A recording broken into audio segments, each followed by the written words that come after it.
호남신학, 자, 맞아. 저 소개부터 해야죠. 저는 금방 소개받은 김정훈이라고 합니다. 여러분 만나서 너무 반갑습니다. 다시 한번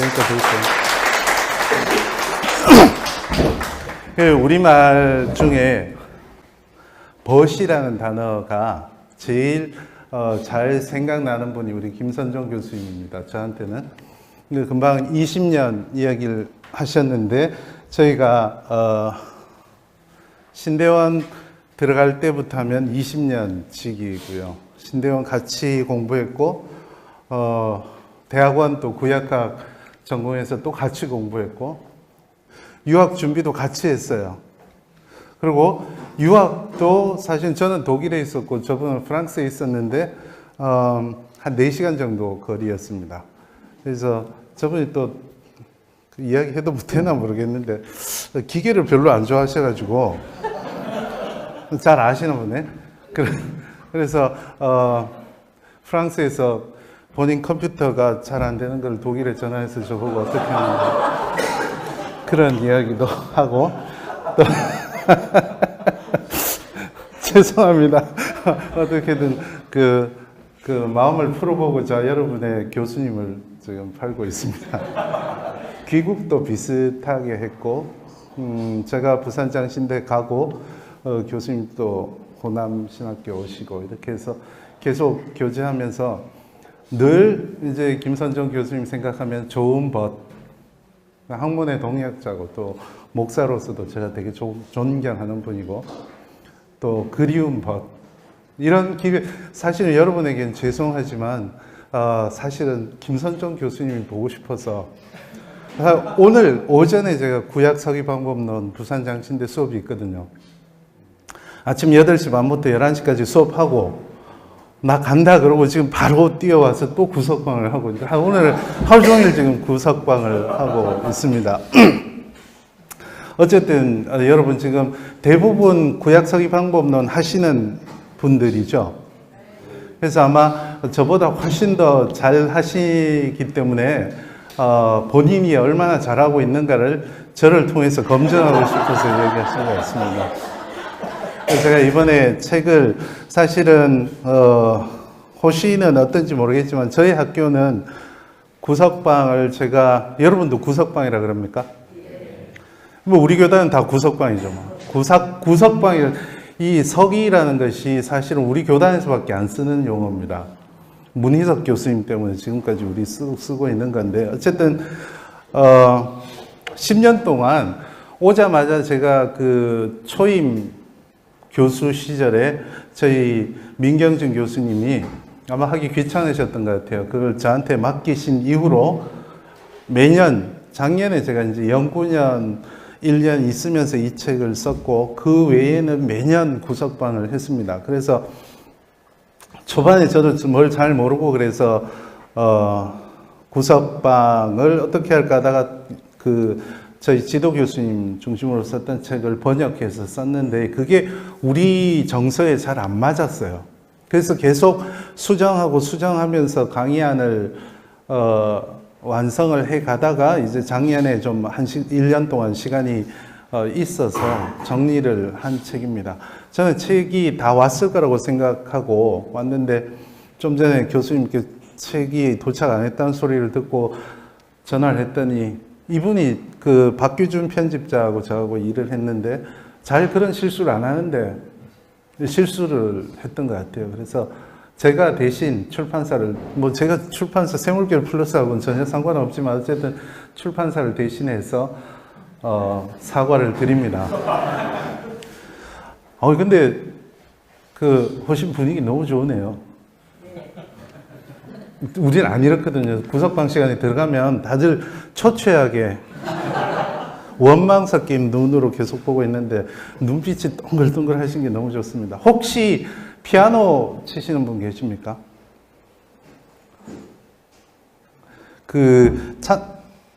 찬송으로 한번 시작을 하고 싶어서 제가 성서학 과목을 할 때마다 꼭 찬송을 혹시 전사님들 찬송가는 들고 다니시나요? 안 들고 다니실 것 같아서 여기 있는데 안 보이시죠? 혹시 피아노 반주 그 피아노가 없었으면 그런 생각을 안 했을 텐데, 피아노 반주하시는 분 안 계십니까? 찬송가 366장인데, 세셀 동안 안 나오시면 그냥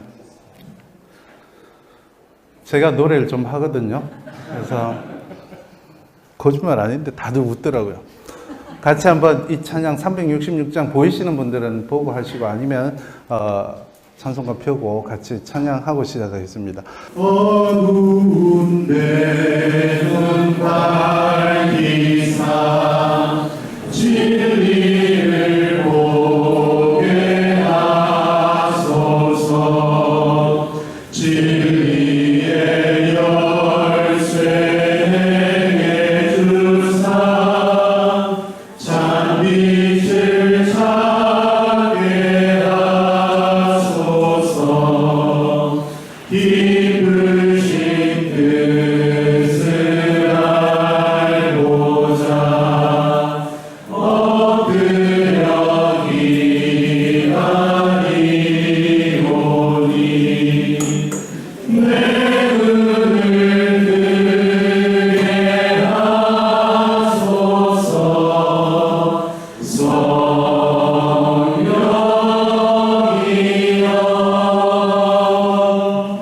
맡겨진 내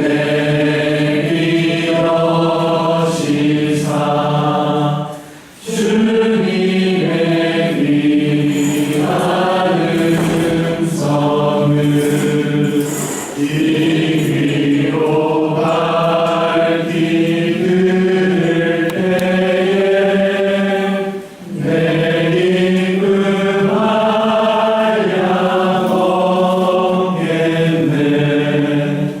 기쁘신 뜻을 알고자 엎드려 기다리오니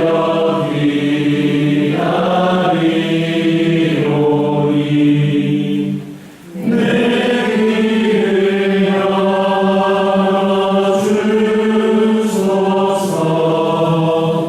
성령이여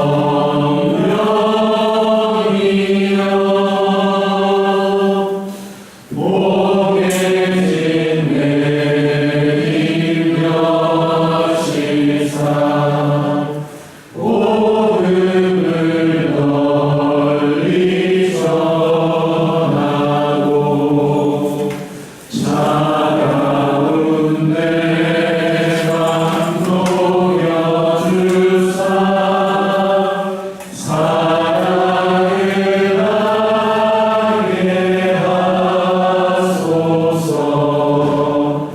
기쁘신 뜻을 알고자 엎드려 기다리오니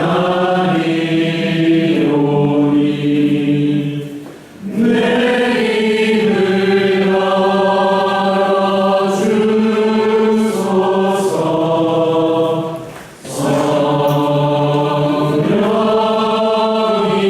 열어주소서. 성령이여. 아멘. 저는 개인적으로도 주석을 하거나 말씀을 접할 때 늘 이런 기도를 하면서 하고 있습니다. 하나님께서 내 눈을 밝혀주셔서 하나님의 말씀에서 귀한 것을, 놀라운 것을 보게 해 주십시오. 내 귀를 열어서 하나님께서 이 시대를 향해서 우리들에게 주시는 음성을 말씀을 통해서 듣게 해 주십시오. 그리고 내 입을 열어서 내가 깨달은 것을 전하게 해 주십시오. 이런 기도를 계속 합니다. 여러분이 구석방, 이게 과목 이름이 너무 그 가운데 방에도 못 가고 늘 구석방에서 역시 좋습니다, 이런 분이. 웬만해서는 같이 웃어주기 힘든 건데, 그죠? 그래서 힘겨운 과정이고, 사실은 신약 서기방법론, 구약 서기방법론이 제가 성서학을 전공한다고 해서 하는 게 아니라 신대원에서 제일 가까이 하기 어려운 과목들이고, 자칫하면 방법론, 복잡한 방법론들에 함몰되어서 뭐 하고 있는지 깨닫기도 쉽지 않은 과목인데 우리가 이런 일을 하고 있다라는 것을 늘 한번 되새겼으면 좋겠다 싶어서 말씀을 드렸는데 사실은 현실은 그렇지 않죠. 그죠? 구석방 공부하다 보면 금방 잘 못 보신 것 같은데 이렇게 막 머리가 뒤틀리는 것 같고 여러분 아마 뛰어난 교수님들 교수님 김선종 교수님께 배워서 이런 생각을 안 할 텐데 저기 부산에 있지는 않고요. 부산 장신대가 김해에 있습니다. 그래서 김해시에서는 우리 학교를 부산 장신대라고 그러면 굉장히 싫어합니다. 그래서 전철에도 부산 빼고 장신대학교만 있어요. 그래서 어쨌든 저희 학교 학생들은 이런 이야기를 합니다. 어렵다. 제일 먼저 어렵다. 두 번째, 사역에 천하 쓸모없다. 사실은 쓸모가 많은데 여러분 아마 교육전도사로 교회 가면 이쪽은 안 그렇겠지만 부산 쪽에서는 이거 잠깐 괜히 녹화했나 보다. 그중에서는 부목사님들이 그 구석방 신석방 해야 천하의 사역에 쓸모없다 그런 이야기를 하는데 제가 여기서도 부탁드립니다. 혹 그런 말씀을 하시는 부목사님들이 있으면 네라고 말하고 속으로는 그렇게 하십시오. 당신 공부 안 하셨군요. 그렇죠? 그리고 여러분도 그렇게 하는지 모르겠습니다. 조별로 하십니까? 네. 이분들 때문에 힘들지 않으세요? 묻어가는 분들? 저는 지금도 그 생각만 하면 막 피가 거꾸로 치솟는데 김선종 교수님이나 저나 신대원 다닐 때 거의 제일 어린 축에 속했습니다. 지금은 여러분 몇 분이신지 모르겠지만 저희 동기가 450명입니다. 그걸 A반, B반으로 나눴어요. 나눠도 그래서 제가 아는 분은 김씨, 이씨, 박씨까지 밖에 없습니다. 저희 동기들. 그 이후로는 B반이라 전 몰라요, 누군지. 그래서 A반에 그래도 우리 조는 또 가나다 순으로하니까 김씨만 있단 말이죠. 형님, 누님들이 안 해요. 그래서 묻어가는 사람들 때문에 구약서기 방법론에서 힘들어하는 경우가 많은데 혹시 이런지 여긴 그렇지 않으리라고 믿고 넘어가겠습니다. 제가 김선종 교수님께 부탁받기로 책이 새로 나왔기 때문에 여러분 책을 들고 계셔야지 지금 이상적인 건데 그죠? 책을 구약 주석 어떻게 할 것인가. 그러니까 여러 제목들을 많이 거쳤습니다. 그러니까 처음에 제가 이 제목을 생각했다가 출판사 요즘 어떻게 뭐 할 것인가 하도 많아가지고 포기를 하고 다른 좀 딱딱한 제목을 했었습니다. 그랬다가 출판사에서 마지막에 책이 안 팔릴 것 같으니까 그렇게 제목을 좀 바꿔보면 어떻겠냐 해서 얼른 선택한 게 구약 주석 어떻게 할 것인가 라고 했는데 이 책을 왜 썼는지 이 책의 특징이 뭔지를 좀 설명을 해드리고 아마 여러분이 접하시는 내용과 크게 다르진 않을 것 같다는 생각을 하기는 합니다.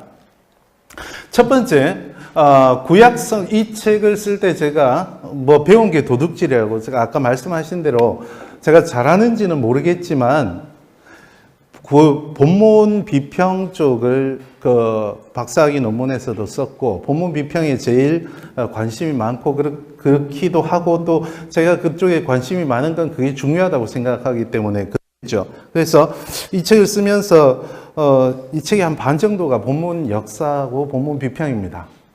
그래서 초반에 저희 학생들이 지금 이거 가지고 하고 있는데 한 2주 지나면 한 200페이지를 읽어야 되거든요. 아니, 한 3주 지나면 이게 한 500페이지 정도 되는데 3주째 가면 300페이지를 읽어야 됩니다. 왜냐하면 본문 비평이 한 3주째까지 하는데 그게 한 300페이지 정도 되거든요. 그래서 구약 본문이 어떻게 형성이 되었고 사실은 여러분이 신학교 와서 성서학에서 힘드셨던 것 중에 하나도 그동안 읽어왔던 구약 성경의 세계와 구약학에서 말하는 구약 성경의 세계가 차이가 많이 나기 때문에 아마 신학교 처음에 오셔서 좀 힘드셨을 수 있습니다. 근데 그렇게 힘든데 제가 저희 선생님들을 또 뛰어나시지만 저희 선생님들은 본인들이 아는 것을 우리한테 다 가르쳐 주지 않으시고 그냥 따라와라. 그래서 굉장히 힘들었던 경험이 있습니다. 그래서 구약 성경 본문이 어떻게 형성되고 전승되었는가, 그 역사, 그리고 본문의 성격이 어떤가, 그리고 본문 자체가 어떤 세계에 있는가, 이런 것들을 좀 체계적으로 이해하는 게 좋겠다 싶어서 본문 비평, 본문의 역사와 구약 본문의 역사와 구약 본문 비평 부분을 좀 많이 할애를 했습니다. 교과서가 이거 하나만 있는 것도 아닐 거고, 그죠? 여러 교과서가 있는데 이 교과서의 주된 특징은 그것이다라는 것을 좀 말씀을 드리고 싶고, 그리고 두 번째가 이게 이제 서문에 제가 썼던 이야기입니다. 주석 과정을 따라가면서 주석 방법론을 그때그때 익힐 수 있게 하려 했는지 모르겠지만 결과는 독자들이 평가하는 거니까 저는 그렇게 하려고 노력을 했던 것이, 사실은 지금은 돌아가셨는데 제가 구약 서기 방법론을 배운 게 이동수 교수님께 배웠습니다. 이동수 교수님이 지금 제가 이동수 교수님 지금은 이해를 합니다. 250명을 앉혀놓고 뭘 하겠습니까? 그죠? 뭐 할 수 있는 게 없죠. 그래서 본문을 정해서 모든 비평 방법론을 다 써봐라 그러는데 그게 될 수가 없거든요. 그리고 매주 한 장씩 이렇게 프린트물을 나눠주셨는데 이게 다 따로따로 떨어져 있어가지고 여러분이 집에 갈 때 차를 타고 오셨으면, 집에 갈 때는 안 하지만 저 같은 경우에도 오늘 11시 30분에 출발을 했는데 호남신학대학교 치고 오잖아요. 그러면 오는 과정 사이에 뭐 좌회전도 해야 되고 우회전도 해야 되고 또 고속도로도 올라가야 되고 갑자기 들어오는 그 차도 피해야 되고 하는데 부분의 행동에 너무 빠져 있다 보면 내가 어디 가는지를 모를 수 있거든요. 그래서 제가 2011년에 번역했던 구약 주석 방법론이 좋은 책임에도 지금 이제 3판, 제가 여름에 가서 교수님께 들었을 때는 3판을 계획하고 있다고 들었어요. 근데 그 좋은 책임에도 제가 계속 가르치면서 느꼈던 것들이 방법론들이 다 따로따로 떨어져 있어서 이게 하나의 주석 작품을 만들 수 있는데 어떤 기여를 할 것인가, 이게 늘 과제였습니다. 그래서 가면서 계속 내가 어디로 가고 있는 건지, 이게 주석에 어떤 역할을 하는지, 주석 작품을 완성하는데 어떤 역할을 하는지, 그런 것들을 좀 고민하도록 하려고 노력을 했고, 그것을 위해서 저기 뒤에 있는 분도 같이 참여를 했는데 저한테 구약 서기 방법론을 배웠던 학생들에게 이 방법대로 한번 그 주석 작품을 완성해 봐라 라고 이야기를 했습니다. 그리고 뒤에 부록에 넣었는데 사실은 실망하지 마십시오. 잘 못했어요. 퀄리티가 높진 않아요. 그게 저는 차라리 더 교육적이라고 생각을 했습니다. 갑자기 너무 높은 퀄리티가 나오면 학생들이 보고 주눅만 들 수 있기 때문에 이 정도면 내가 더 잘할 수 있겠다라는 수준 정도. 이거는 편집. 그 정도로 이렇게 해서 여기 앞에서 배웠던 여러분 양식 비평 다 배웠을 거고 전승 전통 이런 거 다 하셨죠.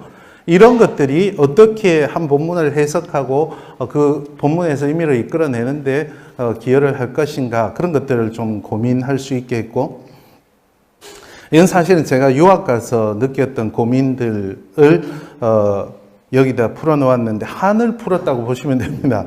히브리어 성경을 펼치고 주석을 시작하면서 마칠 때까지 여러 자료를 써야 됩니다. 사실은 히브리어 성경 펼치는 순간부터 어려움이 있죠. 분명히 자음도 배우고 모음도 다 배웠는데 이상한 것들이 또 있습니다. 그죠? 생전 보도도 또 못한 동그라미들도 있고 이상한 갈매기들도 많이 중간중간에 있고, 그리고 또 본문만 있으면 좋겠는데 왼쪽에도 뭐가 있고 중간에도 뭐가 있고 밑에도 뭐가 있고. 근데 우리 선생님들은 그런 걸 잘 안 가르쳐 주셨어요. 그리고 제가 유학 가서도 어떤 약자 하나를 서양 사람들은 금방 알 수 있는데 비데투로 있잖아요. 비데투로 그러니까 필사본에 그렇게 보인다라고 VID라고 하는데 어떤 편집본에 UID라고 썼어요. 그래서 이게 도대체 우이드가 뭔가를 물어보기는 쪽팔리고 그것도 모르냐 그럴까봐. 지금 생각하면 물어봤으면 되는데 그거를 뭔가를 이해하는데 1년이 걸렸어요. 혼자서. 그래서 사실 그거는 극단적인 예고 사전 사용법이라든지 성경 사용법이라든지 또 주변의 여러 가지 자료들을 사용하는 방법, 심지어 여러분 소프트웨어 바이블웍스나 뭐 어코던스나 이런 것들 사용하는데 그런 거 꼭 필요한 이용법들 그런 것들을 좀 가르쳐 주면 어떨까 해서 이제 중간중간에 필요할 때마다 설명을 하려고 노력을 했습니다. 그리고 현실적으로 다른 교단은 제가 가보지 않아서 모르겠지만 우리 교단의 구약 서기 방법론은 주로 현실적인 이유 때문에 이렇게 많기 때문에 한 명 한 명을 지도하기가 어렵고 저희도 지금은 8조로 나눠서 하고 있거든요. 조별로 하는데 제 경험은 그래요. 부석방 끝나고 나면 같이 갈 동료하고 더 이상 상종하지 않을 동료하고 이렇게 구분이 되더라고요. 어떤 조는 싸우다 그 다음부터는 다시는 안 보는 조가 있고요. 여러분은 안 그러시죠? 저희 조교 중에 한 명은 구석방을 한 지 한 3년 됐는데 지금도 매주 만난대요. 그 조가. 그건 아주 이상한 케이스고요. 그래서 어쨌든 간에 협력 작업을 하는데 협력 작업을 하면서 서로 어떻게 도와줄 수 있을까 그런 것들도 염두에 두었습니다. 그리고 사실은 양식 비평 제목들이 그렇게 달갑진 않죠. 문헌 비평, 양식 비평, 뭐 전승 비평, 전통 비평 이게 비평 방법론이 서로 많이 다르고 다양한데 이것들을 좀 어떻게 하면 쉽게 접근해 볼까 하는 생각에서 오늘 제가 이제 오전에 했던 것이 전승 비평을 하고 왔는데 전승 비평을 하면서 앞에 생각해 보기를 넣었어요. 그 전승 비평할 때 뭘 했냐면 조별로 학생들한테 토끼와 거북이 이야기를 한 사람이든 뭐 그 구술을 하고 그걸 받아 적으라 그랬어요. 받아 적고 나중에 이제 같이 토론을 하는 거죠.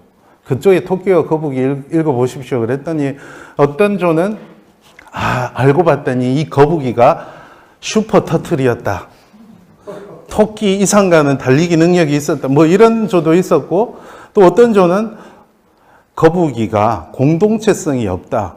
자고 있으면 깨워서 해야지. 그건 공정한 게임이 아니었다. 그리고 토끼는 자기 성찰을 나중에 했다. 내가 얼마나 뭐 그런가 하면 어떤 조는 갑자기 용왕이 나와요.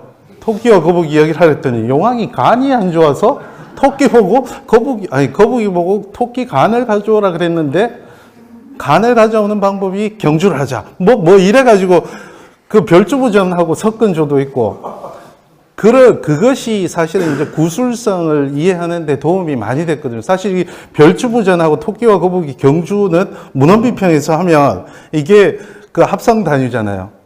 뭐 그런 거거든요. 그래서 그렇게 좀 쉽게 접근해 보면 좋겠다 싶은데 접근할 땐 쉬워요. 그리고 막 토끼와 거북이 이야기하고는 좋아가지고 막 하는데 이제 강의 들으면서 얼굴이 조금씩 어두워지기는 하죠. 그래서 그런데 관심을 두고 좀 써보려고 노력은 했습니다만은 결과는 잘 모르겠습니다. 결과는 모르겠고 그래서 제가 오늘 여러분에게 해드릴 거는 뭐 구체적 방법론이나 적용하는 거는 저보다 김선종 교수님이 훨씬 더 잘 하시기 때문에 앞에 1장에 있는 내용 제가 구약 서기 방법론을 가르치면서 그동안 고민을 하고 저는 어떤 과목을 가르칠 때 용어를 정확하게 정의하고 가는 것이 물론 여러분도 정의하셨겠지만 정의하고 가는 것이 좋겠다 해서 뭐 시험도 치실 거 아닙니까? 복습한다고 생각하고 한 번 더 들으시죠. 뭐 어떻게 하겠어요? 마이크는 제가 쥐고 있는데 그죠? 말씀을 한번 같이 읽어보면 좋겠는데 이게 보이실지 모르겠습니다. 아마 여러분도 같이 읽으셨을 보이십니까? 느헤미야 8장 8절부터 12절 말씀을 한 절씩 번갈아서 읽을까요? 저와 여러분이 하나님의 율법책을 낭독하고 그 뜻을 해석하여 백성에게 그 낭독하는 것을 다 깨닫게 하니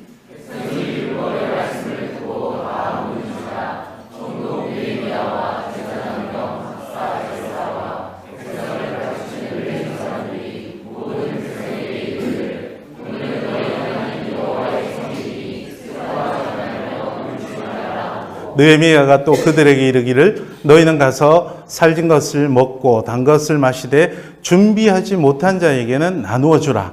이날은 우리 주의 성일이니 근심하지 말라. 여호와로 인하여 기뻐하는 것이 너희의 힘이니라 하고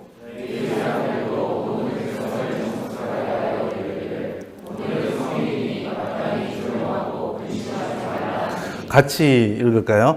모든 백성이 곧 가서 먹고 마시며 나누어 주고 크게 즐거워하니 이는 그들이 그 읽어 들려준 말을 밝히 알미라. 아멘. 이 이야기는 여러분 잘 아시죠? 포로기에서 돌아온 복잡한 이야기는 접어두고 포로기에서 돌아온 백성들에게 에스라가 율법책을 읽어주고 오전 내내 그죠? 멀뚱멀뚱 있는 거죠. 근데 오후에 여기 보면 분반 공부를 했죠. 레위 선생님들이 그것을 히브리어 아람어 차이일 수도 있고 상황의 차이일 수도 있고 어떻게 해서든 읽은 것을 낭독하고 그 뜻을 해석하여 깨닫게 하니 백성들이 다 울었습니다. 왜 울었을까? 그러고 나서 울지 말라라고 이야기하고 나서 뭘 합니까? 성일이니 이제 가서 즐거워하고 나누어 주라. 그 이유가 읽은 것을 밝히 알고 깨달았기 때문이다라고 이야기를 하고 있거든요. 이게 이제 백성들이 깨닫지 못한 이유에 대해서 생각하게 하고 그 깨닫고 나서 어떤 변화가 있는지, 그래서 여러분이 우리가 주석을 해야 되는 이유가 여기 들어있고 주석을 해서 그 결과에 대해서 우리가 어떤 것을 기대할 것인가도 여기 들어있다고 생각을 합니다. 한 구절 더요. 비슷한 이야기인데 사도행전 여러분 빌립과 에티오피아 내시 이야기 잘 아시죠? 그 중에 일부를 몇 구절만 제가 읽어드리겠습니다. 빌립이 달려가서 선지자 이사야의 글을 읽는 것을 듣고 말하되 읽는 것을 깨닫느냐? 대답하되 지도해 주는 사람이 없으니 어찌 깨달을 수 있느냐 하고 빌립을 청하여 수레에 같이 올라 앉으라 하니라. 빌립이 입을 열어 이 글에서 시작하여 예수를 가르쳐 복음을 전하니 길 가다가 물 있는 곳에 이르러 그 내시가 말하되 보라 물이 있으니 내가 세례를 받음에 무슨 거리낌이 있느냐. 이에 명하여 수레를 멈추고 빌립과 내시가 둘 다 물에 내려가 빌립이 세례를 베풀었다. 이 말씀이거든요. 여기도 보면 에티오피아 내시는 성경을 읽고 있지만 깨닫지 못하고 있습니다. 근데 저는 여기서 무엇을 봤냐면 우리가 특히 기독교인인 우리가 구약 성경을 해석해야 되는 중요한 해석할 때 생각해야 되는 관점과 그리고 기독교인으로서 구약 성경을 해석하고 우리가 꿈꿔야 될 변화 이런 것들이 여기 들어있다고 생각을 합니다. 그래서 두 말씀은 여러분이 잘 아시기 때문에 정리를 하면 성경 본문은 해석해야 될 필요가 있습니다. 여러분 구약 성경 다 이해하십니까? 읽으면? 이해하면 그거 이상한 사람입니다. 이해될 수가 없는 본문이 너무 많습니다. 구약 성경 본문이 해석해야 될 필요성은 그러니까 느헤미야를 봤을 때 언어와 배경의 차이 때문에 그럼 사실은 구약 성경이 지금부터 적어도 2000년부터 3000년 전에 기록됐단 말이에요. 2000년 좀 3000년 전의 시간과 지금 시간의 거리를 생각을 해야 되고 우리는 대한민국에 살고 있지만 이 글은 여기서부터 비행기 타고 열몇 시간은 가야 되는 곳에서 쓰여졌다. 기후도 다르고 풍속도 다르고 배경도 다르고 역사관도 다르고 세계관도 다른 곳에서 기록된 것을 해석 없이 우리가 다 이해할 수 있냐? 그리고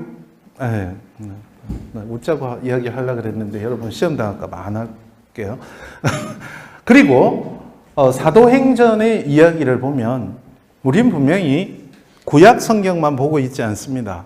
신구약의 연속성의 관점에서 빌립이 이사야의 글에서 시작해서 예수 그리스도의 복음을 전해주고 그렇게 했잖아요. 곧 이제 제가 구약 서기 방법론이라는 용어를 정의할 때 제가 말씀을 드리겠습니다. 신구약의 관점에서 연속성의 관점에서 해석해 주어야 될 필요가 있는데 어떻게가 문제죠.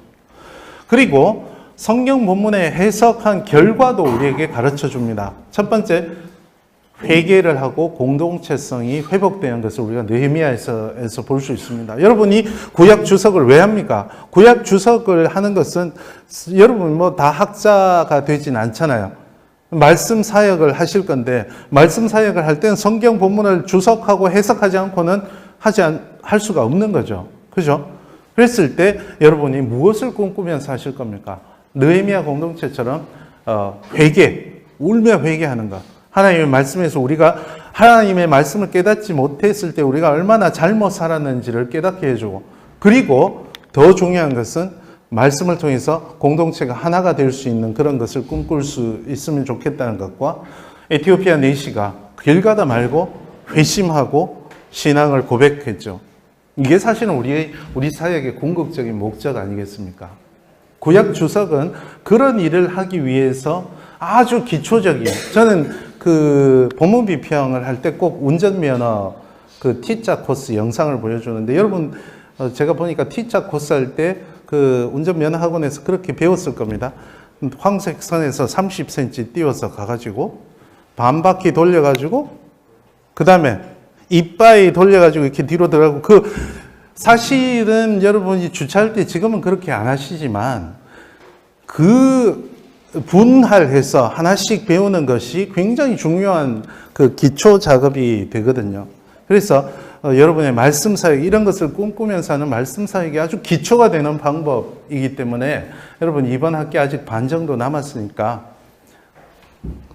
회개하시고 회심하시고 공동체성을 회복해서 말씀 안에서 고백하시면 되겠어요. 구약 주석은 바로 이런 사역을 지향하는 작업입니다. 그래서 저는 구약 서기 방법론 요것의 용어를 정의를 하고자 합니다. 그래서 여기는 세 가지를 정의를 해야 되죠. 맨 처음에 뭘 해야 됩니까? 구약 성경이 뭐냐? 그죠? 두 번째, 서기. 우리 서기라는 말은 사실은 한문학에서 나온 말인데 우리 교단에 마치 뭐라 그러죠? 특징처럼 쓰이고 있어요. 구약 서기방법론이라는 거 우리 교단만 쓰는 용어인 것 같아요. 제가 봐서는. 일반적으로는 주석이라고 하는데, 주석이 뭐냐? 세 번째, 방법론. 어떤 방법론이 있느냐? 요 세 가지를 정의를 하면 될 것 같습니다. 그래서 처음에 이제 구약이 뭐냐? 구약 성경이 뭐냐? 여러분 잘 아시지만 구약 성경이 뭡니까?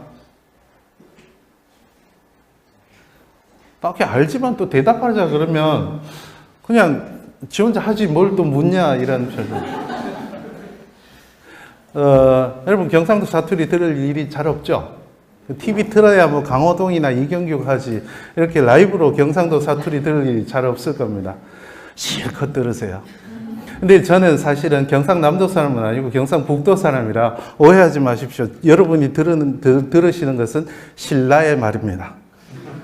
가야의 말과는 하늘과 땅처럼 다릅니다. 제가 김해에 가서 사투리 때문에 고생했다 그러면 여러분 믿으시겠어요? 어떻게 약속이나 한 듯 경상남도와 경상북도는 억양이 다 달라요. 저희는 대학교를 대학교 이럽니다. 경상북도 신라에서는. 여기 백제고 참. 가야에 갔더니 대학교 이럽니다. 이상한 사람들이에요. 그래서 어쨌든 간에 열심히 들으시고 제가 살짝 집중을 잘 못합니다. 구약이 뭐냐를 좀 말씀을 드릴게요. 구약은 뭔가를 전제하고 있습니다. 뭐를 전제하고 있습니까? 구약이라는 말은 여러분 다 배웠을 건데, 구약이란 말은 혼자 존재하는 말이 아니죠. 상대적인 말입니다. 그래서 구약이라는 말이 구약에 나올까요? 안 나오죠? 바보 아닌 다음에야? 자기 말을 옛 약속이라고 하는 사람은 없죠. 그럼 구약이라는 말이 성경에 나옵니까? 안 나와요? 여러분 개역 성경 읽으세요? 개정 읽으세요? 근데 안 나와요? 개역 성경에는 안 나왔어요. 근데 신약이라는 말은 구약 성경에 나오나요? 그냥 나온지 할게요. 자, 예레미야 31장 31절 34절부터 새 언약이잖아요. 거기 보면 베리트 하다샤가 나오죠. 베리트 하다샤. 이걸 헬라어로 번역을 하면 디아테케 카이네, 이게 신약입니다. 구약이라는 말은 신약 성경에 고린도후서 3장 14절 여러분 보세요. 부정적으로 쓰였지만 거기 디아테케 팔라이아라는 말이 나옵니다. 뭐 정관사를 붙이면 해 디아테케 해 팔라이아, 앞으로 넣으면 해 팔라이아 디아테케, 뭐 그렇게 되죠. 어쨌든 간에 구약 나오죠. 그래서 신약은 구약 없이는 존재할 수 없는 용어입니다. 자체가 구약도 신약 없이는 존재할 수가 없습니다. 그래서 신약과 구약은 서로를 전제하는 단어이죠. 그죠? 그래서 뗄 수 없는 관계에 있고, 우리가 주석을 하면서 구약을 주석한다 그러면 이미 그 말 자체에 기독교의 관점, 기독교의 입장을 전제하고 있는 겁니다. 사실 여러분 구약에는 뭐 복음이 없어 그러는 분들 있는데, 여러분이 구약이라는 말을 입에서 내뱉는 순간 여러분은 예수를 그리스도라고 고백한 겁니다. 아닌가요? 신약은 예수께서 그리스도시라는 거잖아요. 근데 신약을 전제하는 구약이라는 말을 할 때는 여러분이 이미 예수 그리스도를 구약 성경 할 때마다 고백을 하시는 겁니다. 할렐루야. 저도 그런 거 하라 그러면 잘합니다. 그래서 여러분이 영어로 책을 읽을 때 올드 테스타멘트라고 쓰여 있는 영어 책이 있으면 그 저자는 기독교인인 겁니다. 근데 더러 올드 테스타멘트라고 안 쓰고 또 뭐라고 씁니까? 네? 주이시 바이블, 히브리 바이블, 이분들은 기독교인이 아닌 겁니다. 유대교에서는 구약이라고 부를 이유가 없죠. 신약이 없는데. 그래서 유대인들은 여러분 잘 아시듯이 히브리어 헬라어 있나요? 컴퓨터에? 얘는 괜찮은데 뒤에 없으면 뭐 어쩔 수 없죠. 뭐 이제 어떡할게요. 돌이킬 수도 없고. 자, 미크라라고 부릅니다. 미크라. 우리 김선종 교수님 아실 텐데 저희 신학교 다닐 때 동아리 이름이 미크라였죠. 미크라. 모르나? 네, 모르시는군요.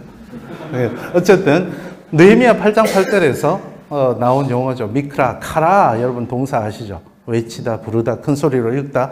거기에 명사형 미크라죠. 그걸 이제 성경이라는 명칭으로 쓰거나, 아니면 여러분 타나크는 많이 들어보셨죠?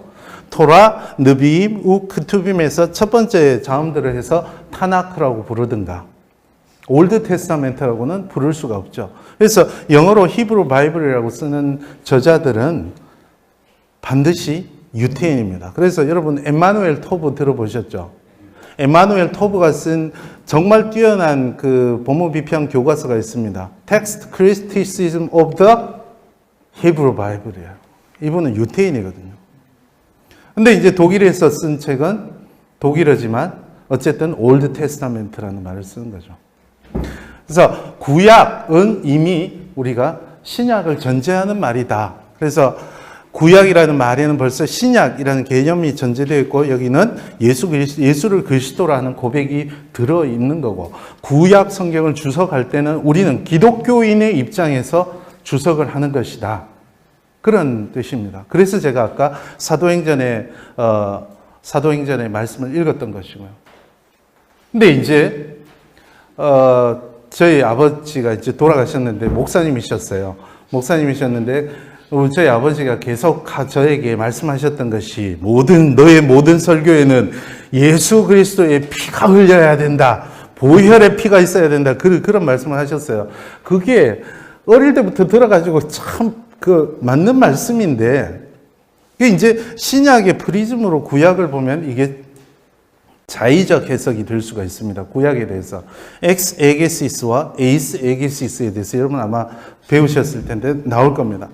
구약은 그래서 기독교의 입장을 전제하는 말이다라는 것을 알고 주석을 들어가시면 좋겠습니다. 서기, 주석에 대해서 보는데 우리말에서 서기는 풀석 오를의를 씁니다. 그래서 국립국어원에서 나오는 그 표준국어 대사전에 보면 서기를 이렇게 정의하고 있습니다. 글의 뜻을 해석함. 그리고 좀 더 구체적으로는 한문으로 된 서적에 주석을 달고 자신의 의견을 덧붙이는 것을 서기라고 합니다. 문희석 교수님이 미국에서 공부하고 오셔서 처음에 책을 지었을 때 구약 서기 방법론 이 낱말을 따와서 구약 서기 방법론이라고 했는데 그렇게 저는 딱 맞는 말은 아닌 것 같습니다. 어쨌든 주석 일반적으로는 이런 행위를 주석이라고 이야기를 하죠. 주석은 뜻을 풀어 밝힐 주자랍니다. 간단한 거였는데 그래서 국립국어원에서 나온 표준국어대사전에서는 낱말이나 문장의 뜻을 쉽게 풀이함 또는 그런 글 여기서 잘 보셔야 됩니다. 낱말이나 문장의 뜻을 어떻게 해요? 쉽게. 저는 매년 경험하는 게 성경 본문은 이해를 하겠는데 주석 발제물은 이해를 못하겠어요. 성경 본문보다 더 어려워져요. 뭘 하는지 잘 몰라서 그런 경우가 대부분입니다. 여러분 주석을 할 때는 원래 본문보다 쉬워야 되는 게 맞아요. 그 이야기도 좀 이따가 할 겁니다. 뭘 이야기를 한다 그러니까 다 좀 이따가 한다 그러죠. 그러고는 저도 나중에 했는지 안 했는지 잘 몰라. 좀 이따 안 하면 뭐라 그래 주십시오. 그래서 석이란 뭐냐? 그 성서학에서는 없네요, 헬라어가. 성서학에서는 서기를 엑세제시스 그러죠, 영어로. 엑세제시스. 근데 이제 헬라어, 여러분 영의 눈을 뜨고 헬라어를 보셔야 돼요. 엑에게시스에서 왔습니다. 이거 어떡하지? 이제 다 헬라어인데? 이거 뭐야? 여러분 전치사 X 아시죠? 헬라어. X 어디에서부터 나온다는 것이죠. 헤게오마이 아시죠? 헤게오마이. 헤게모니 할 때 그 헤게오마이. 이끌어낸다라는 말이죠. 이게 합쳐지면 엑스 헤게오마이가 됩니다. 엑스 헤게오마이. 이끌어내다. 방향을 잘 보셔야 됩니다. 그게 이제 엑스 에게시스가 되고 그게 영어로 가서 엑세제시스가 된 거죠. 뜻이 뭡니까? 끌어내는 의미가 있는 겁니다. 끌어내는 의미. 그래서 엑세제시스가 그러니까 그 엑세게시스가 70인역을 여러분이 다 배우셨을 겁니다. 구약 성경을 헬라어로 번역한 70인역, 그리스어로 번역한 70인역에서 엑세게시스가 몇 번 나오는데 그것은 히브리어 미스파르를 번역하는 데 쓰였습니다. 사파르가 그 피엘로스 이스페르죠. 그러니까 숫자를 세다, 낱낱이 뭔가를 열거하다. 그런 의미로 미스파르가 이야기입니다. 있었던 일을 하나하나 이야기해 주는 거. 이게 미스파르죠. 이 설명의 의미가 있습니다. 그걸 번역할 때 70인역에서 엑세게시스를 쓰는 겁니다. 저를 가르쳤던 이동수 교수님께서 이렇게 어떻게 욕하면서도 그분의 제자인걸. 욕은 안 했습니다. 어떤 사건이나 사물에 대해서 다른 사람이 알기 쉽도록, 그죠? 그 뜻을 자세히 밝혀서 말해주는 것이 석이다, 주석이다. 이렇게 정의를 하셨어요. 제대로 굉장히 좋은 정의인 것 같습니다. 그래서 저는 이렇게 정의를 합니다.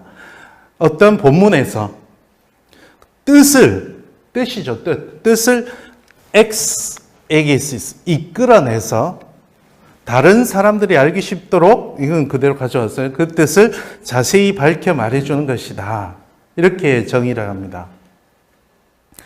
그럼 이제 붙여봐야죠. 구약 서기는 뭐냐? 구약 주석은 뭐냐? 그래서 구약 주석이라고 할 때는 이렇게, 구약은 기독교의 입장을 전제한다 그랬죠. 구약 주석은 기독교의 정경인 구약 성경의 본문에서, 맞죠? 뜻을 이끌어내어 다른 사람이 알기 쉽도록 그 뜻을 자세히 밝혀서 말해줌이라고 제 학생들은 기말고사에 써야 되는 거예요. 그리고 이게 무슨 뜻인지도 써야 되는 거예요. 그래서 기말고사 치라고 지금 저거 녹화하고 있는 거거든요. 자, 여기서도 이제 세 가지를, 정의를 합니다. 첫 번째, 기독교 정경인 구약 성경의 본문이 뭐냐? 두 번째, 뜻이 뭐냐? 그 다음에 이건 해석학적 질문입니다. 세 번째, 이끌어내서 다른 사람이 알기 쉽도록 그 뜻을 자세히 밝혀 말해준다는 것이 구체적으로 뭐냐? 이 이야기만 하면 제 오늘 강의는 마칩니다. 첫 번째, 기독교 정경인 구약 성경이 무슨 말이냐? 무슨 말입니까? 책에서는 제가 정경에 대해서도 이제 일반적인 이야기를 좀 정의를 해놨는데, 정경은 캐논. 여기 칸에 갈대에서 왔다고 이야기를 하잖아요. 그죠? 어떤 규범이 되는 것. 그래서 종교의 경전, 신앙의 규범을 규정하는 것으로 공인된 책. 그게 중요합니다. 약속된 거죠.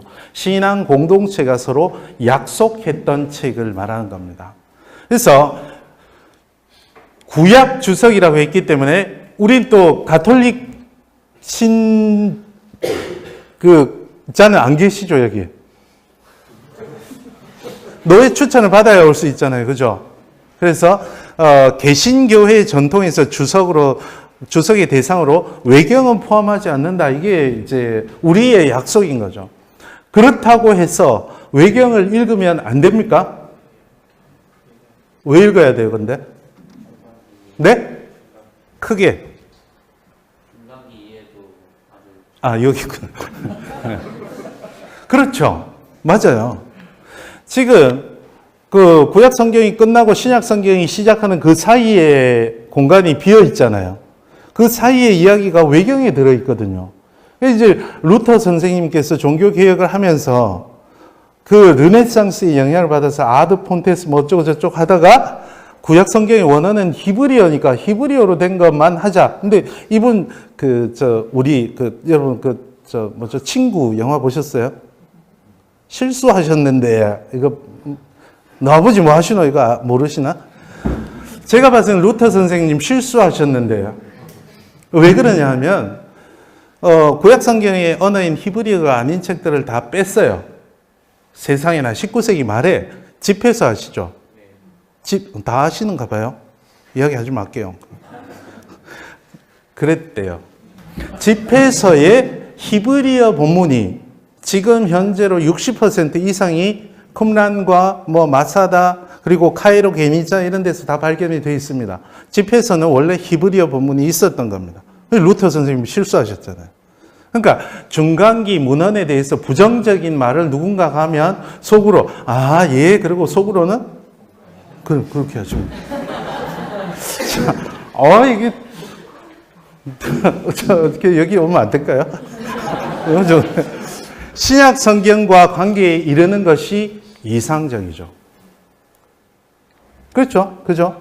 그러니까 여러분이 주석을 할 때는, 여러분이 많이 보시는 WBC 맨 끝에 explanation 있잖아요. 거기 보면 늘 신약의 이야기를 합니다.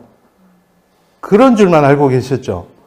독일에서 여러분이 가장 극단적이라고 생각할 수 있는 백화주석이 있어요. 백화주석에서도 신약 성경 이야기를 합니다. 왜냐하면 이건 개신교의 주석이기 때문에. 그러니까 빌립이 에티오피아 내시에게 예수 그리스도의 복음을 전했던 것처럼 우리도 궁극적으로는 기독교의 관점에서 구약 성경을 주석하기 때문에 신약 성경을 향해서 나아가는 것이 어떻다고요? 이상적입니다. 그러나 구약을 주석할 때는 구약에서 하시면 좋겠다는 거죠.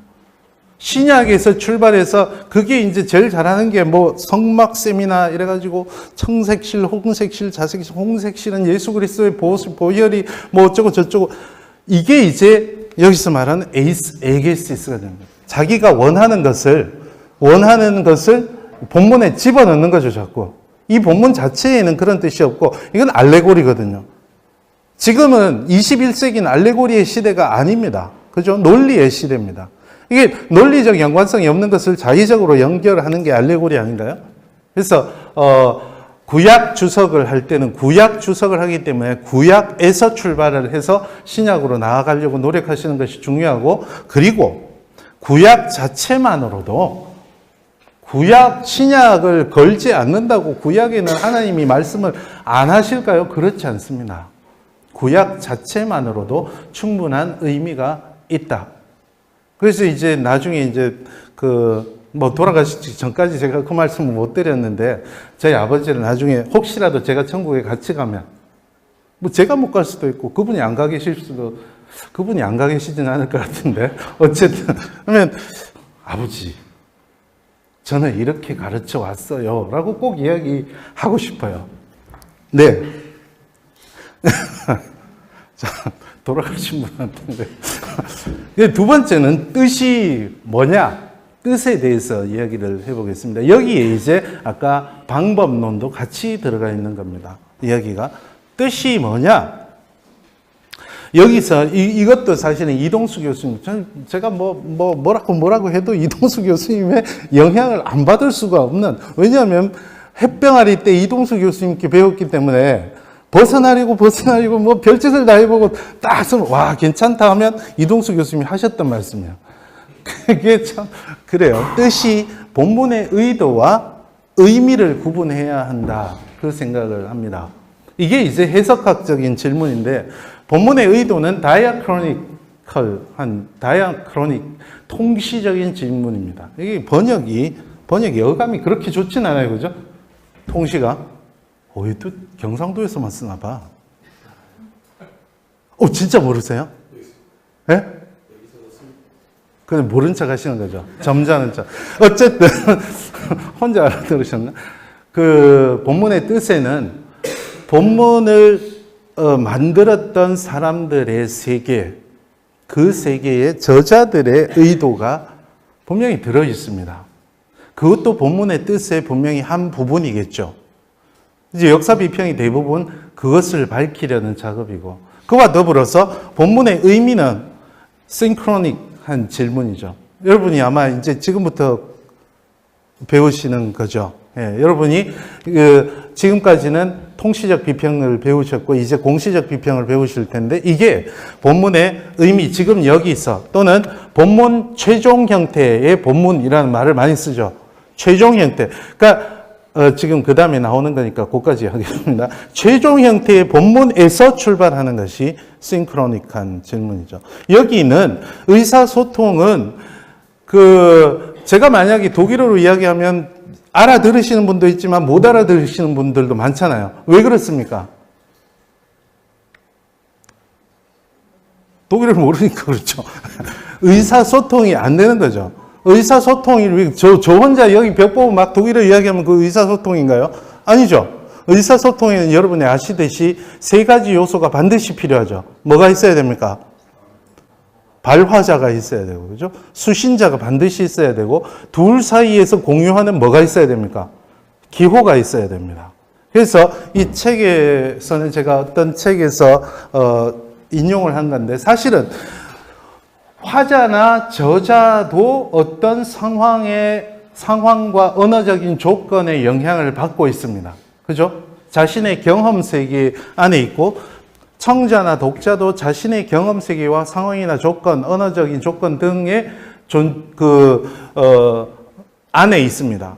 그 사이를 본문이 이어주는데, 제가 이제 이 이야기를 할 때 예를 드는 것이, 어떤 40대 아저씨가 길을 가다가 빨간 일기장을 하나 주웠어요.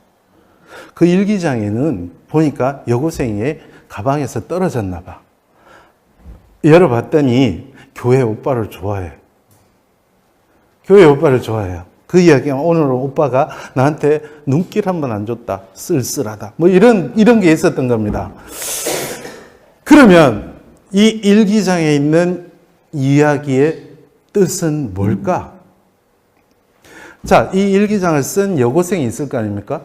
그 여고생은 어떤 교회, 구체적인 교회가 있을 거고, 그 교회에 어떤 김이박, 누군지 모르지만 구체적인 오빠를 좋아하고 있죠. 짝사랑하고 있죠. 죄송해요. 그 여고생 이야기를 들어서 또 남녀 차별한다 그러실라. 제가 남자라.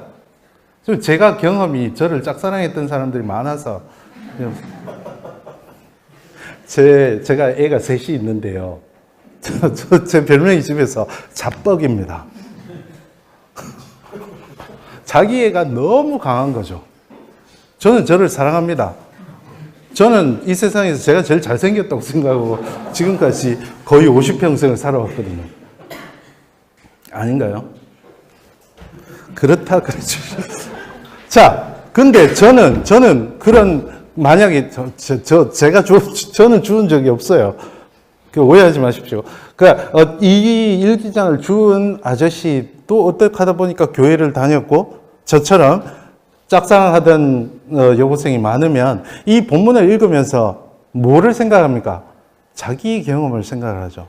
근데 이 사람 다 떠나서 이 텍스트 와, 터치 스크린이네요. 문화 충격입니다. 우리는 이거 전자교탁이 있는데 다 쓰러져 가는데 훨씬 돈 많네요. 야. 전사님 이거 한 사진 하나 찍어 갑시다. 그래서 깜짝 놀랐어요. 그래서 그 일기장 자체에서는 자체의 세계도 있단 말이에요. 그래서 전통적으로 성경을 해석할 때도 그런 세계들이 있었습니다. 1시간 내에는 안 되네요, 교수님. 뭐 그만하라 그래도 저는 할 이야기는 다 하고 가야 될 것 같긴 한데 이게 뭡니까? 여러분은 뭐가 보이십니까? 나름 창문입니다. 창문에 여러분은 그 너머에 뭐가 있는지 혹시 보이십니까? 보이세요? 찾을 수 있는데 하늘이 있잖아요. 하늘이 보이고 뭔가 여기 이건 뭘까요? 그 뭔지 모르겠지만 뭔가가 보이시죠? 사실은 이것이 통시적인 비평의 지향점이자 한계입니다. 성경은 흐릿한 창문이라고 이야기를 합니다. 그래서 통시적인 방법은 성경 본문은 흐릿한 창문처럼 오랜 시간과 여러 세대를 거치면서 수많은 수정과 개정과 편집 또는 다소가 아니고 저는 다소라고 이야기할 수도 있어요. 전체 본문에 비교하면 다소지만 숫자 자체만 놓고 보면 다수의 필사 오류도 함께 켜켜이 쌓여 있습니다. 그래서 저자들의 세계를 정확하게 재구성하는 데는 분명한 한계가 있습니다. 이것이 이제 켜켜이 쌓인 이런 2차적인 요소를 분석적 방법으로 제거가 아니고 제거죠. 제거할 필요가 있습니다. 이게 이제 통시적 방법론의 목적이라고 볼 수 있으면 됩니다. 저 뒤에 이게 나무일까? 그럼 비슷한 사진들을 막 가져다 놓는 겁니다. 비슷한 사진들을 보고 이렇게 생긴 건 나무일 것이다 라고 다른 사진들을 바탕으로 유추해내는 것이 통시적 방법이고 분명한 한계가 있습니다. 그래서 20세기 러시아 형식주의 근처에 가면 이건 뭡니까?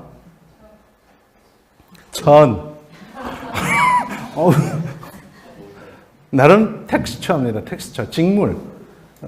Text is texture라는 유명한 경구가 있죠. 본문은 직물이다. 그래서 최종 형태의 본문 자체, 수사비평이나 이런 것들이 이 최종 형태의 본문 자체, 지금 뭔가 문양이 보이시죠? 이 문양은 뭘로 이루어져 있습니까? 분석을 해보면 시실과 날실의 조합으로 이루어져 있거든요. 이겁니다. 우리가 그 흐릿한 창문을 봐서 뭐하냐? 그래서 본문을 이게 공시적 비평에서 제일 많이 주장하는 게 close reading, 자세히 읽기를 통해서 그 문의를 1차적으로 관찰해냅니다.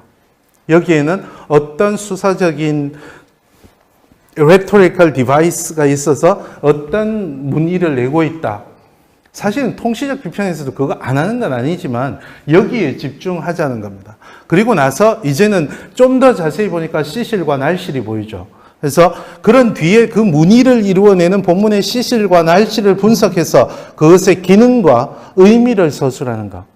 그러니까 본문이라는 흐릿한 창문 너머에 있는 저자들의 세계 그 재구성해서 뭐 할 거냐. 본문에 집중하자. 이런 시실과 날실들이 본문 자체에서 어떤 세계를 만들어내고 또 이 본문을 읽는 독자들에게 어떤 효과를 주느냐. 여기에 관심을 가지자. 이게 본문 중심적인 방법론이고 아마 그걸 앞으로 배우실 것 같고 이건 뭡니까?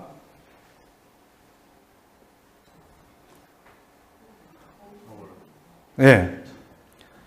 어떤 소녀가 거울을 보고 있죠. 여러분 거울을 보면 뭐가 보입니까?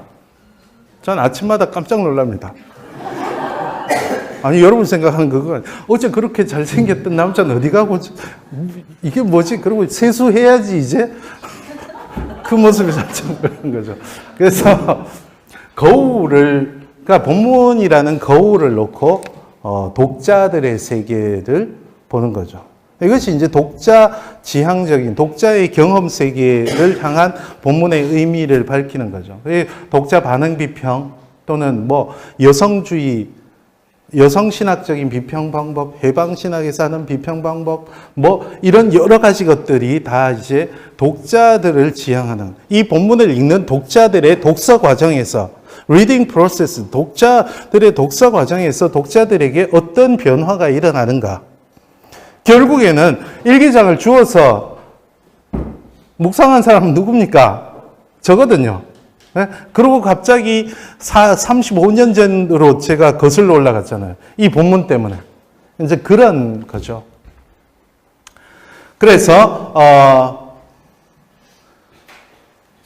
그 구약 성경의 본문의 뜻에는 그런 것이 있는데, 이건 짧게 제가 구약 성경의, 지난 구약 성경의 해석사를 보면 저마다 본문에 집중했거나 저자들의 세계에 집중했거나 아니면 독자들의 세계에 집중한 방법론들이 마치 이 진자 운동을 하듯이 왔다 갔다 했는데 구약 성경 시대에서는 구약 성경 안에서도 여러분이 배우셨듯이 그 구약 성경에 있는 다른 본문을 해석하는 경우가 많습니다. 신명기 1장 3장은 민수기를 해석하고 있죠. 그죠? 신명기의 역사서와 역대기 역사서 모두 이전에 있는 역사서를 해석하고 있죠.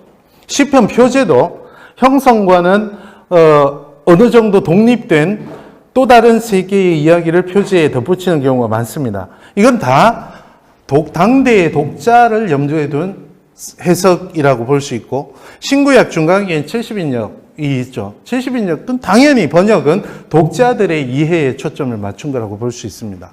그리고 이 이야기는 책에 다 있으니까 초기 유대주의 공동체의 가장 그 인상 깊은 해석이라면 페샤림 쿰란 공동체의 성경 해석이 있는데 이것도 독자 지향적인 해석이고 하박국 페셰르가 이렇게 생겼고 그 하박국 페셰르는 하박국 1장 2장의 내용을 그 당시 쿰란 공동체의 모레 핫세덱 정의의 교사와 하코헨 하라샤 사악한 사제 사이의 권력 암투와 사악한 사제가 공동체에서 쫓겨나고 이런 이야기를 하박국서 주석을 하면서 풀어넣었던 거죠. 유대주의 랍비들은 그러니까 사실 70인역이 유대주의 랍비들의 성경 해석에 굉장히 많은 역할을 했는데 번역이 너무 왕성하다 보니까 거기에 대한 반감이 생겨서 자언 본문 중심으로 돌아갔던 겁니다. 본문 제향적인 해석의 최초라고 볼 수도 있습니다. 그리고 신약 성경부터 이제 알레고리가 나오기 시작합니다. 알레고리는 한 주제를 말하기 위해서 다른 주제를 사용해서 그 유사성을 적절히 암시하면서 주제를 나타내는 수사법이라고 정의가 되어 있는데 저는 이게 더 어려워요, 사실은. 그러니까 사라와 하갈이 두 언약이다. 옛 언약과 새 언약이다. 이거는 둘 사이에 논리적인 연관성은 없습니다. 그리고 이건 유대주의인데 레위기의 정결법 같은 레위기 전문이 계셔서 넘어갈게요. 유대주의 비늘이 없는 물고기는 왜 먹으면 안 되느냐? 비늘은 세태를 거슬러 올라가는 그런 역할을 하기 때문에. 그 굽이 갈라진 동물은 왜 먹어도 되느냐? 선과 악을 구분해야 된다. 뭐 이런 이야기가 알레고리컬한 해석입니다. 당연히 독자 제향, 독자들의 본문 이해를 돕기 위해서 하는 거죠.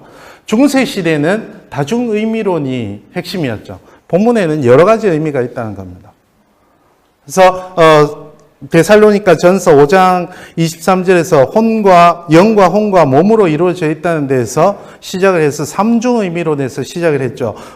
본문에는 문자적 의미도 있고 윤리적 의미도 있고 우의적 알레고리컬한 의미도 있다. 그래서 본문이 어려우면 상황에 따라서 해석하면 된다는 거죠. 사중 의미로는 문자적, 윤리적, 우의적, 영적인 의미까지 이야기를 했습니다. 그래서 제가 찾은 것 중에 하나가 예루살렘을 다중 의미로 하면 지리적 의미의 도시, 문자적 의미는 그렇고요. 하나님께서 임재하는 곳으로 인간의 영혼, 윤리적 의미고, 교회, 알레고리컬한 의미고, 그 다음에 영원한 하나님의 나라가 영적인 의미다. 그러니까 예루살렘에 이런 뜻이 있다라고 본문에 다중 의미가 있다. 이게 중세 교회의 성경 해석의 핵심이었고, 유대주의도 이때 다중 의미론에 파르데슈라고 비슷한 다중 의미론에 빠져 있었습니다. 그러니까 이게 결국엔 독자를 중심으로 한 해석이죠. 그리고 종교개혁 시대는 다시 본문으로 돌아왔죠. 르네상스의 영향을 받아서 본문의 문자적이고 문법적인 의미에 집중을 했던 겁니다. 본문 자체에 대한 관심이 있었다고 보면 드디어 역사 실증주의 시대가 오면서 저자들의 세계에 관심을 가지기 시작했던 거죠. 역사 비평이 이때 이제 생겨나기 시작한 겁니다. 그래서 저자들의 관심을 가진 것은 비교적 굉장히 후대이다. 라는 말을 할 수가 있습니다. 20세기 이후에는 그야말로 다변화 시대에서 공시 비평이 나와서 본문 자체의 의미와 그리고 사회의 전 세계의 여러 가지 역동적인 변화들 때문에 수사 비평, 독자 반응 비평 등이 다양하게 이루어졌죠. 그래서 구약 성경 본문의 의도와 의미는 본문을 형성한 저자의 고유한 경험 세계가 본문의 호소 구조를 통해서 개별적 경험 세계를 보유한 독자와 만나는 지점에서 가장 이상적으로 발견될 수 있기 때문에 여러분들도 본문을 볼 때는 저자의 세계와 본문 자체의 세계 그리고 우리 독자의 세계를 아우르는 어떤 견해? 통합적인 견해가 필요한 거죠. 우리는 무슨 교단이죠? 그래서 여러분 잘 오신 거죠. 자, 이제 요것을 짧게 설명을 생각보다 시간이 많이 걸리네요. 죄송해요. 어떡하죠? 시간이 다 됐는데. 에라 모르겠다. 이끌어내야 다른 사람이 알기 쉽도록 그 뜻을 자세히 밝혀 말해주면 이거 짧게 설명을 드리겠습니다. 이끌어낸다는 것은 주석은 본문 안에서 이루어져야 된다는 거죠.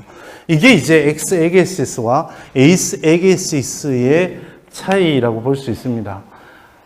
여긴 안 그렇지만 김해나 경상남도에 가면 그런 목사님들이 많습니다. 하고 싶은 이야기 막 하고는 이 말씀과 같이 오늘 본문에서도 이렇게 이야기하고 있습니다 하고 딱 설교 끝나는 경우가 많아요. 그 전주에 당회에서 싸웠어. 저놈을 내가 일주일 내내 고민하다가 그놈을 향한 설교를 하죠. 그죠? 그게 에게시스입니다. 본문의 해석은 본문에서 시작을 해야지 내 경험을 본문에 집어넣으려고 그러면 안 된다라는 거죠. 두 번째, 주석은 다른 사람들을 향해서 그랬잖아요. 자기 혼자 만족하려고 주석하는 건 아니죠. 느헤미야서에서도 마찬가지였고 사도행전에서도 마찬가지였고 다른 사람들, 공동체를 지향해야 되는 거죠. 그리고 이게 여러분이 이제 신대원에서 제일 신경을 써야 되는 겁니다. 저나 김선종 교수님은 또 다른 차원에서 신경을 써야 되는 겁니다. 뭐냐? 주석이 본문보다 쉬워져야 돼요. 본문보다 어려워지는 거는 두 가지, 아까 말씀드린 대로 뭔 소리 하는지 내가 모르거나 이 책 보고 뺏기고 저 책 보고 뺏기니까 결국에는 나는 그걸 다 읽어야 되는데 그게 얼마나 고통스러운지 아세요? 그러니까 잘 모르거나 아니면은 현학에 빠져서 내가 얼마나 많이 알고 있는지를 말해 주려고 좀 배운 사람들이 그런 거예요. 그러나 주석은 본문을 풀어줘야 되는 겁니다. 본문이 무슨 뜻인지 모르는 사람들에게 풀어주는 것이 주석인 거죠. 주석은 쉬워야 됩니다. 이게 주석가의 미숙함 또는 주석가의 현학적 태도 때문에 말씀을 가리는 사역자가 돼서는 안 된다는 거죠. 그리고 그 뜻을 자세히라고 이야기했는데 이 교재의 특징이 통합교도 통합성, 분석과 종합. 그러니까 역사비평, 이 교재는 역사비평을 바탕으로 하고 있습니다. 그래서 역사비평도 사실은 기존에 알고 비판하는 역사비평은 200년 전의 역사비평입니다. 지금 독일에서는 그렇게 하고 있지 않거든요. 그래서 분석과 종합의 방법을 반드시 씁니다.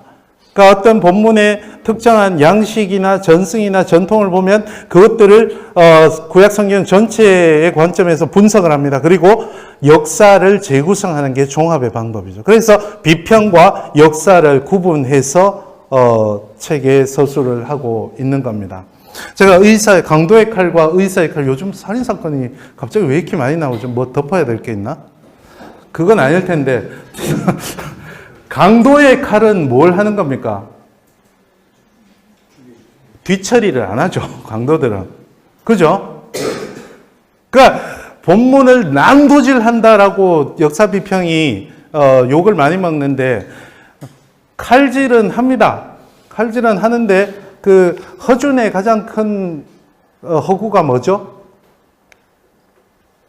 스승 유이태가 허준에게 내 몸을 봐라. 그걸 뭐라 그러지? 해부하는 장면이 나오죠. 새빨간 거짓말 아닙니까? 그죠? 동양의학에서는 해부 이런 거 안 하거든요. 근데 어쨌든 간에 의사들은 마무리를 하죠. 열었으면 닫아야죠. 그러니까 연다는 것은 분석입니다. 이 본문에 어떤 세계가 있는지 정말 면밀하고 세심하게 봐야 되는 거죠. 너무 대충 보는 경향이 있어요, 본문을. 그래서 하나하나 누가 주어가 뭔지, 시제가 뭔지, 그 인칭이, 그러니까 칼, 완료, 3인칭, 남성, 단수지, 지시법인지, 명령형인지, 이런 걸 하나하나 보고 그것이 하는 역할이 뭔지도 고민을 하고 분석을 해야죠. 그리고 종합을 해야 되는 거죠. 그게 이제 그 뜻을 자세히고, 그것이 이제 분석적인 방법과 종합적인 방법을 아울러서, 공부를 하게 되는 겁니다. 밝혀서 말해준다. 그 다음에 있죠. 주석은 명료해야 됩니다. 설교도 명료해야 됩니다. 설교자들이 착각하는 것 중에 하나가 자기가 높은 단에 있다고 해서 자기가 우월할 거라고 착각하는 겁니다. 그래서 괜히 밤에 예화 들 게 없어서 인터넷에 잠깐 찾아서 천문 이야기를 한다. 밑에 천문학자가 있는데. 어쩌다가 또 영어 이야기를 한다. 영문과 교수님이 있는데. 그러니까 오해를 하고 착각한, 그것도 아멘 해주니까 자기가 맞는 줄 알아요. 애처로워서 해주는 건데. 안 해주면 삐질까봐. 그죠? 그래서 주석은 논리적이어야 합니다. 본문에 관한 진술을 거듭 검증하면서 논리적 근거를 찾으려고 해야지 막 목에 핏대 세운다고 해서 되는 건 아니죠. 그리고 주석은 일관된 논지가 있어야 됩니다. 여러분, 어떤 본문에서 주석을 한다고 해서 그 본문의 모든 뜻을 다 해석할 수 있을 거라는 착각. 그리고 처음에 초보잖아요. 주석은 초보 아닙니까, 여러분? 초보일 때 실수할 수 있는 게 내가 대작을 쓰리라. 꿈 깨십시오. 여러분, 대작 못 씁니다. 저희도 대작을 못 씁니다. 그러니까 여러분이 주석, 특히 구석방 수업에서는 본문에서 한 가지 뜻만 일관되게 제대로 이끌어내도 충분하다는 거죠. 일관된 거. 나머지 게 보이면 다음에 그 본문 또 하면 되잖아요. 그죠? 그래서 일관성.